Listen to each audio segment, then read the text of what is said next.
प्यारे बच्चों, आपका दिन मंगलमय हो। अगर आप नए हैं तो इस चैनल को सब्सक्राइब कर लें। चैनल का नाम है BBC चैनल। आज हम शुरू करेंगे पहलवान की ढोलक पाठ का अगला पार्ट। लोगों के आश्चर्य की सीमा नहीं रही। लुट्टन दांव काटकर बाहर निकला और तुरंत टपक कर उसने चांद सिंह की गर्दन पकड़ ली। वाह रे मिट्टी के शेर, अच्छा बाहर निकल आया, इसलिए तो जनमत बदल रहा था।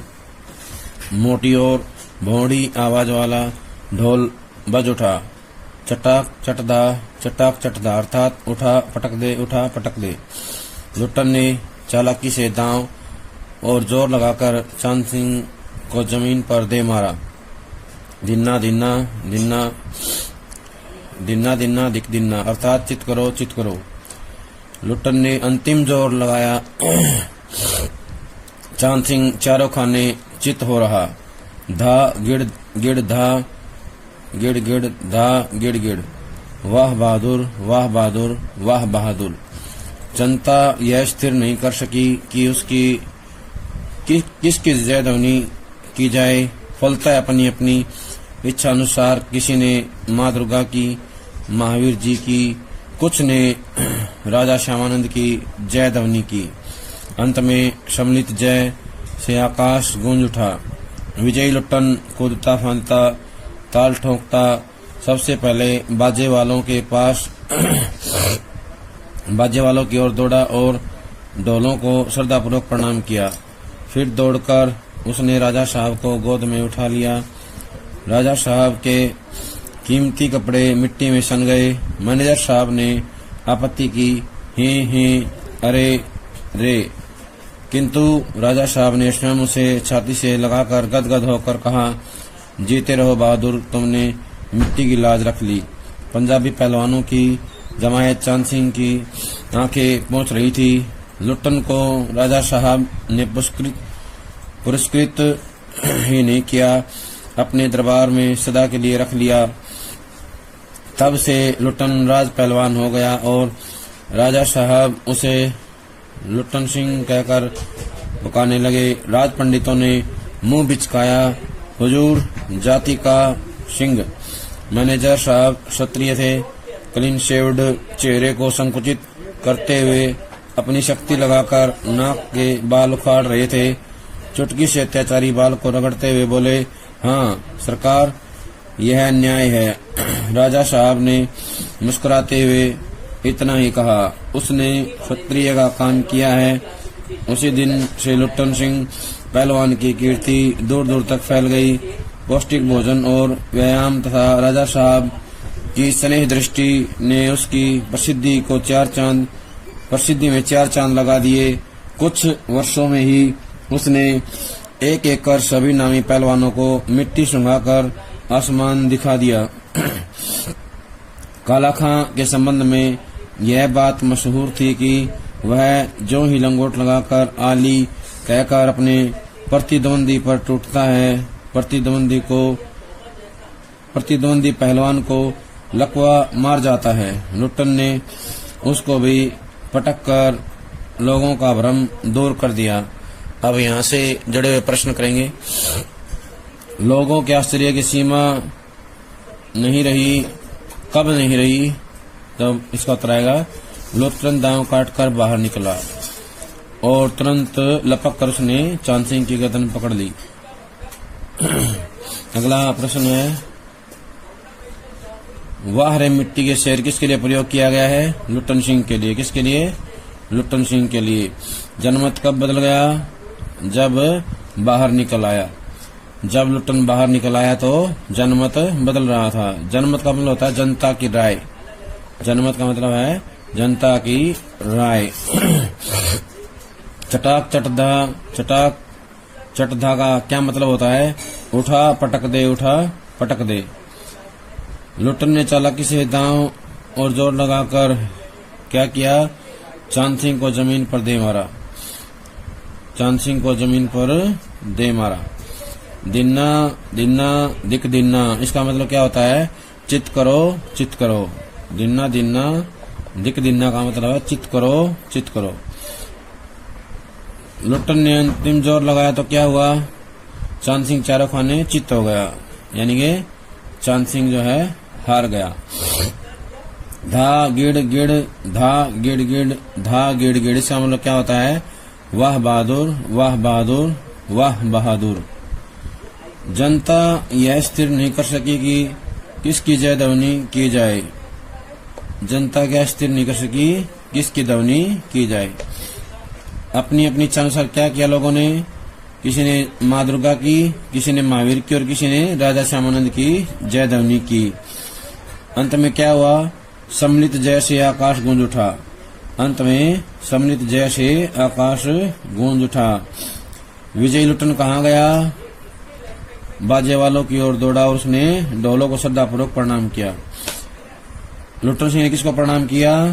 ढोलों को। किसको किया? ढोलों को प्रणाम किया। लुट्टन सिंह का गुरु कौन था? ढोल।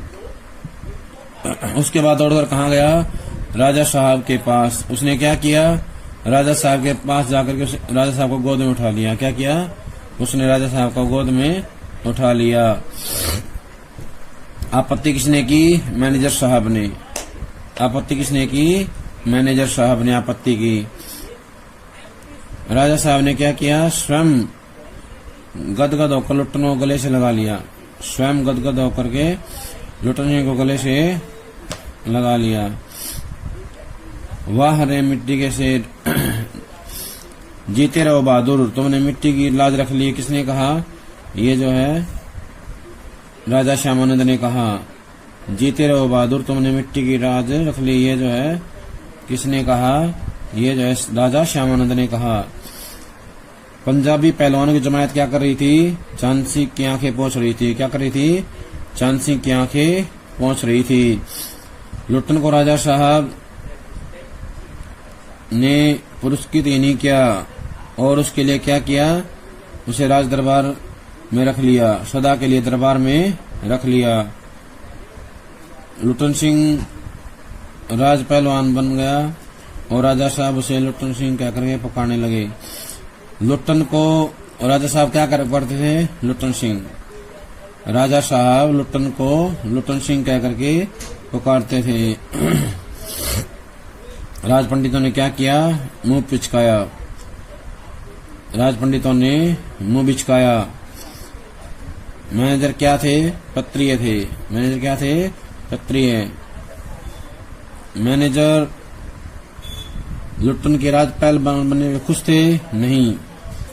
लुट्टन के राज पहलवान बनने पर जो है मैनेजर साहब खुश नहीं थे।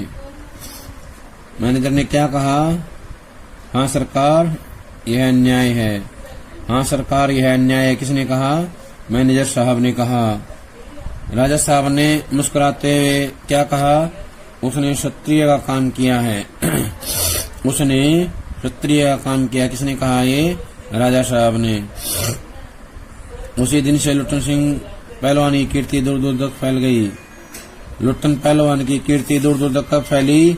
जब उसे राज पहलवान बनाया गया। जब उसे राज पहलवान बनाया गया तब उसकी कीर्ति दूर दूर तक फैल गई। पौष्टिक भोजन और व्यायाम था राजा साहब की स्नेह दृष्टि ने उसकी प्रसिद्धि में चार चांद लगा दिए। तो आएगा किसकी प्रसिद्धि में चार चांद लगा दिए? लुट्टन सिंह की।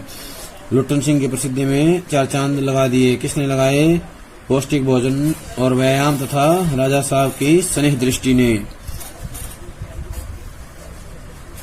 लुट्टन सिंह पहलवान ने सभी नामी पहलवानों कितने समय में धूल चटा दी? कुछ ही वर्षों में। कुछ वर्षों में ही जो है नामी पहलवानों को धूल चटा दी या मिट्टी सुनकर आसमान दिखा दिया। काला खां क्या कह करके जो है प्रतिद्वंदी पर टूटता था? आली। काला खां आली कह करके प्रतिद्वंदी पर टूटता था। जब आक्रमण करता था काला खां तो प्रतिद्वंदी को क्या मार जाता था? लकवा। प्रतिद्वंदी को लकवा मार जाता था। काला खां को किसने हराया? लुट्टन पहलवान ने। किसने हटाया? लुट्टन ने। काला खां को लुट्टन पहलवान ने हरा दिया।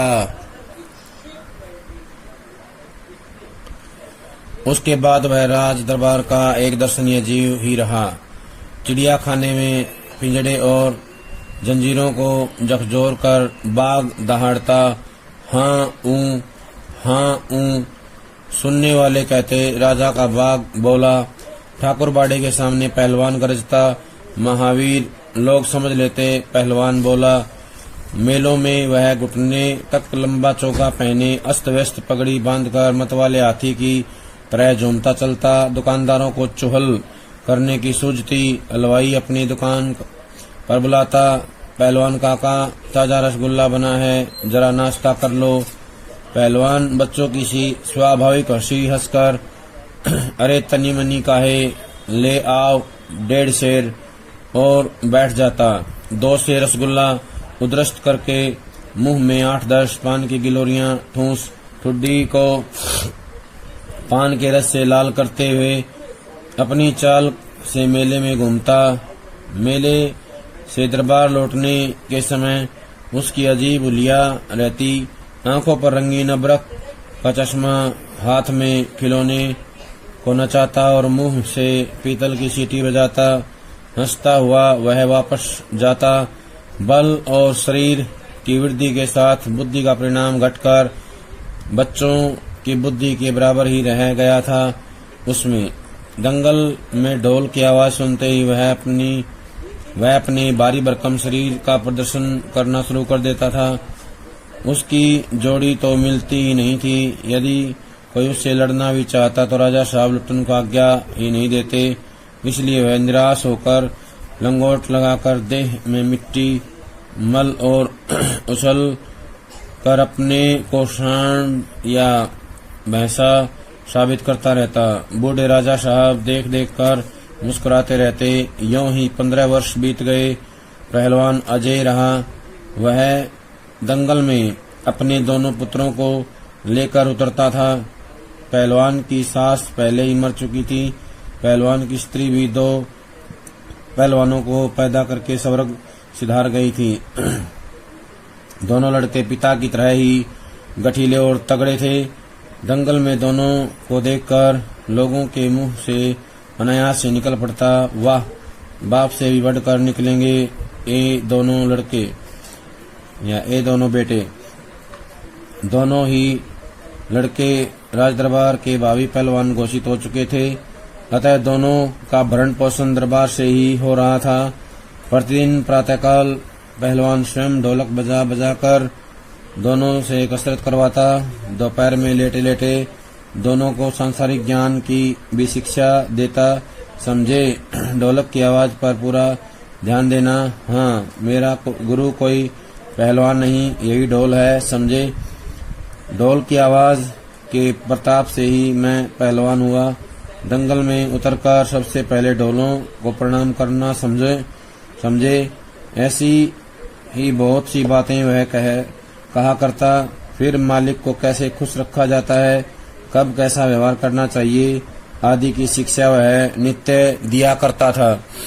अब यहाँ से जुड़े प्रश्न देखें। उसके बाद से वह राज दरबार का दर्शनीय जीव बन गया। तो प्रश्न आएगा, राज दरबार का दर्शनीय जीव कौन था? तो बताना है लुट्टन सिंह। कौन बन गया? लुट्टन सिंह। किसके बाद बना? काला खां को हराने के बाद। किसके बाद बना? काला खां को हराने के बाद। काला खां को हराने के बाद जो है लुट्टन सिंह राज दरबार का दर्शनीय जीव बन गया। दर्शनीय क्या होता है? देखने योग्य। क्या होता है? देखने योग्य। चिड़िया खाने में पिंजड़े और जंजीरों को झकझोर कर बाघ दहाड़ता, हाँ ऊं। तो प्रश्न आएगा, हाँ ऊं की आवाज कौन करता था? इसका उत्तर आएगा लुट्टन सिंह। दहाड़ता कौन था? लुट्टन सिंह। सुनने वाले क्या कहते थे? राजा का बाघ बोला। राजा का बाघ किसके लिए प्रयोग किया गया है? लुट्टन सिंह के लिए। ठाकुर बाड़े के सामने पहलवान गरजता। तो प्रश्न आएगा, ठाकुर बाड़े के सामने कौन गरजता? लुट्टन सिंह पहलवान। क्या बोलता? महावीर। लोग समझ लेते पहलवान बोला। महावीर कौन बोलता था? लुट्टन सिंह। महावीर शब्द सुनकर के लोग क्या समझते थे? लुट्टन पहलवान बोला। मेलों में क्या पहन के जाता था? घुटनों तक का लंबा चोगा। मेलों में घुटनों तक का लंबा चोगा पहन करके जाता था और सिर पर क्या होती थी? अस्त व्यस्त पगड़ी। लुटन सिंह के सिर पर अस्त व्यस्त पगड़ी होती थी। उसकी चाल कैसी थी? हाथी की समान मतवाली, हाथी के समान मतवाली चाल होती थी, झूमते हुए चलता था। दुकानदार क्या करते थे? चुहल करते थे। क्या करते थे? चुहल। चुहल होता शरारत, शरारत करना। हलवाई क्या कहता था? पहलवान काका ताजा रसगुल्ला बना है, जरा नाश्ता कर लो। हलवाई क्या कहता था? पहलवान काका ताजा रसगुल्ला बना है, जरा नाश्ता कर लो। किसको बोलता था? लुटन सिंह पहलवान को। पहलवान कैसी हंसी हंसता था? बच्चों की सी हंसी, स्वाभाविक हंसी। पहलवान बच्चों की सी स्वाभाविक हंसी हंसता था, यानी बच्चों के समान जो है हंसता था। पहलवान क्या कहता था? अरे तनी मनी काहे, ले आओ 1.5 शेर, और बैठ जाता था। प्रश्न आएगा, कितने रसगुल्ले लाने के लिए कहता था? 1.5 शेर। पहलवान हलवाई को कितने रसगुल्ले लाने के लिए कहता था? 1.5 शेर रसगुल्ले लाने के लिए कहता था। और प्रश्न आएगा, पहलवान कितने रसगुल्ले खा जाता था? 2 शेर। पहलवान 2 शेर रसगुल्ले खा जाता था। उदरस्त करना होता है पेट में स्थित कर लेना, यानी खा जाना। पान की कितनी गिलोरियां खाता था? 8-10। पहलवान पान की 8-10 गिलोरियां खा जाता था। पान की गिलोरियां खाने से क्या लाल हो जाती थी? ठुड्डी। पहलवान की ठुड्डी जो है लाल हो जाती थी। मेले से दरबार लौटने के समय उसकी अजीब हुलिया रहती थी। आंखों पर रंगीन अबरक का चश्मा, हाथ में खिलौने नचाता और मुंह से पित्तल की सीटी बजाता। हंसता हुआ वह वापिस जाता। तो यहाँ से प्रश्न आएंगे, आंखों पर कैसा चश्मा था? अबरक का। आंखों पर अबरक का चश्मा था। दरबार लौटने समय कैसा हुलिया होता था? अजीब, अजीब हुलिया होती थी उसकी। मेले से दरबार लौटते समय अजीब हुलिया रहती थी। आंखों पर अबरक का चश्मा होता था, रंगीन अबरक। हाथ में क्या होता था? हाथ में खिलौना। क्या होता था?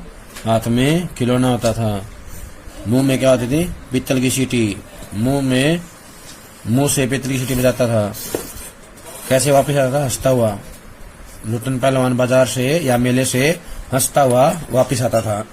बल और शरीर की वृद्धि के साथ बुद्धि का परिणाम घटकर बच्चों की बुद्धि के बराबर ही रह गया था। तो बताना है, लुटन पहलवान की बुद्धि का परिणाम कैसा हो गया था? बच्चों की बुद्धि के बराबर। बच्चों की बुद्धि के बराबर। दंगल में ढोल की आवाज सुनते ही क्या होता था? लुटन पहलवान भारी भरकम शरीर का प्रदर्शन करना शुरू कर देता था। भारी भरकम शरीर का प्रदर्शन करना शुरू कर देता था। जब उसकी जोड़ी नहीं मिलती तो क्या करता था? उसकी जोड़ी तो मिलती नहीं थी। यदि कोई उससे लड़ना चाहता तो राजा साहब आज्ञा नहीं देते थे। राजा साहब किसके लिए आज्ञा नहीं देते थे? कुश्ती लड़ने के लिए। राजा साहब किसके लिए आज्ञा नहीं देते थे? कुश्ती लड़ने के लिए आज्ञा नहीं देते थे। जब राजा साहब आज्ञा नहीं देते क्या करता था लुटन? आज्ञा नहीं देते थे तो लुटन क्या करता था? निराश होकर लंगोट लगाकर देह में मिट्टी मल और उछल कर अपने को सांड या भैंसा साबित करता था।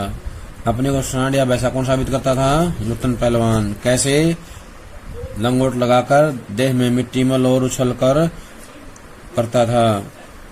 बूढ़े राजा साहब क्या करते थे? लुटन पहलवान को देख देख कर मुस्कुराते थे। लुटन पहलवान को देख देख कर कौन मुस्कुराते थे?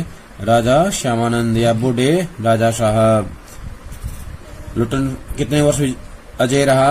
15 वर्ष। लुटन जो है 15 वर्ष तक अजय रहा। अजय का मतलब होता है जिसको कोई जीत ना सके। अजय कौन रहा? लुटन पहलवान। लुटन पहलवान के कितने बेटे थे? 2 बेटे। लुटन पहलवान के कितने बेटे थे? 2 बेटे थे। लुटन पहलवान की सास पहले ही मर चुकी थी। कब मर चुकी थी? लुटन पहलवान की सास जो है बहुत पहले मर चुकी थी, यानी कि उनके बेटों के बड़ा होने से पहले ही। पहलवान की स्त्री कब मरी? 2 बेटों को पैदा करके। लुटन पहलवान की स्त्री 2 बेटों को जन्म दे करके स्वर्ग सिधार गई। दोनों लड़के पिता की तरह गठीले और तगड़े थे। दोनों बेटे किसके समान थे? पिता की तरह गठीले और तगड़े। लोगों के मुंह से अनायास क्या निकलता था? वाह, बाप से ही बढ़कर निकलेंगे ये दोनों बेटे, बाप से भी बढ़कर निकलेंगे ये दोनों बेटे। दोनों ही लड़के राज दरबार के भावी पहलवान घोषित हो चुके थे। तो प्रश्न आएगा, राज दरबार के भावी पहलवान किन्हों घोषित कर दिया गया था? लुट्टन पहलवान के दोनों लड़कों को। लुट्टन पहलवान के दोनों लड़कों को राज दरबार के भावी पहलवान घोषित हो चुके थे। दोनों का भरण पोषण कहाँ से होता था? राज दरबार से। लुट्टन पहलवान के दोनों लड़कों का भरण पोषण कहाँ से होता था? राज दरबार से। प्रतिदिन पहलवान क्या करता था? ढोलक बजा करके दोनों को कसरत करवाता था। लुट्टन पहलवान प्रतिदिन दोनों को ढोलक बजाकर कसरत करवाता था। दोपहर में क्या करता था? सांसारिक ज्ञान की शिक्षा देता था। दोपहर में लेटे लेटे दोनों को सांसारिक ज्ञान की शिक्षा देता था। लुट्टन पहलवान का गुरु कौन था? ढोल। लुट्टन पहलवान का गुरु कौन था? ढोल था। अपने दोनों बेटों को क्या कहता है? वो कहता है कि जब भी दंगल में जाओ तो ढोल को प्रणाम करना। क्या कहता है? जब भी दंगल में जाओ ढोल को प्रणाम करना। लुट्टन पहलवान सांसारिक बातों में क्या क्या सिखाता था या कौन कौन सी बातें बताता था? वो कहता था कि मालिक को कैसे खुश करना है, कब कैसा व्यवहार करना है, इस प्रकार की शिक्षा जो है रोज वो उनको देता था। सांसारिक शिक्षा के साथ साथ वो उनको बताता था कि मालिक को कैसे खुश रखना है, कब कैसा व्यवहार करना है। इस प्रकार की जो शिक्षा है नित्य अपने बच्चों को देता था। ऐसी बहुत सी बातें वह कहा करता था। तो प्रश्न एक और बनेगा यहाँ पे, लुट्टन पहलवान किस प्रकार की बातें अपने बच्चों को समझाता था? बताना है। सांसारिक बातें। लुट्टन पहलवान अपने बच्चों को सांसारिक बातों का ज्ञान देता था। सांसारिक ज्ञान के अलावा लुट्टन पहलवान जो है अपने बेटों को क्या सिखाता था? तो बताना है कि लुट्टन पहलवान अपने बेटों को सिखाता था कि संसार में कोई व्यक्ति मिलता है उसके साथ कैसा व्यवहार करना है और अपने मालिक के प्रति कैसा व्यवहार करना है। यहाँ पे एक प्रश्न आ सकता है कि लुट्टन पहलवान का मालिक कौन था? तो बताना है राजा श्यामानंद। लुट्टन पहलवान का मालिक कौन था? राजा श्यामानंद। सांसारिक ज्ञान जो है अपने बच्चों को वो देता रहता था बीच बीच में। प्यारे बच्चों, ये थी लुट्टन पहलवान पाठ की जो है वीडियो। इसको सभी सुन करके याद कर लेंगे। अगले पार्ट की जल्दी वीडियो आएगी, उससे पहले याद कर लें। सभी का बहुत बहुत धन्यवाद।